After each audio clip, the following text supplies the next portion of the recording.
Fyrir mér náttúrulega snýst þetta meira börnin og krakkana sem eru í Flóaskóla og kannski þá einkum í skólahreysti valinu sem náttúrulega vinna þessa titla og ná þessum árangri. Þau leggja alla vinnuna á sig, þannig að ég vil tileinka þeim þessi verðlaun. Hvað mikilvægast í kennarastarfinu? Ég myndi halda að það væri þessi gagnkvæma virðing og þetta traust á milli nemenda og kennara. Ég ætla að teka á móti þeim bara í fyrsta bekk og að kenna þeim íþróttir, sund, með þau á þjóðandaæfingum líka sem ungmennafélagið hérna og búinn að reyma alla skó hjá þeim og það skapast einhver svona gagnkvæm virðing á milli mín og barnanna. Maður áttar sig kannski ekki alveg á hvað það er. Þannig að við vinnum vel saman. Það gekk mjög illa fyrsta árið og þá svona kviknaði smá svona neisti í mér að vilja lyfta þessu aðeins upp og við höfum verið að stefna því núna bara síðustu ár og náðum náttúrulega glæsilegum árangri fyrir 5 árum. Komumst í úrslitin í fyrsta skipti og við bara gengið vel síðan. Mér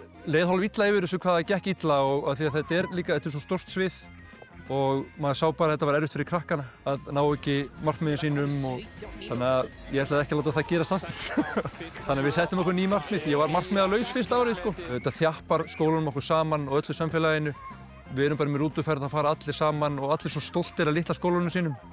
Þau svona hálf tínast innan hína stóru skólana. Svo hefur gengið vel hjá okkur þannig að þau verða stolt. Það er rosalega gaman að fylgjast með þeim.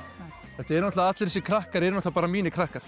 Og mér náttúrulega þykir bara óendanlega vænt þau og vil bara gera allt fyrir þau. Það bara svoleiðis.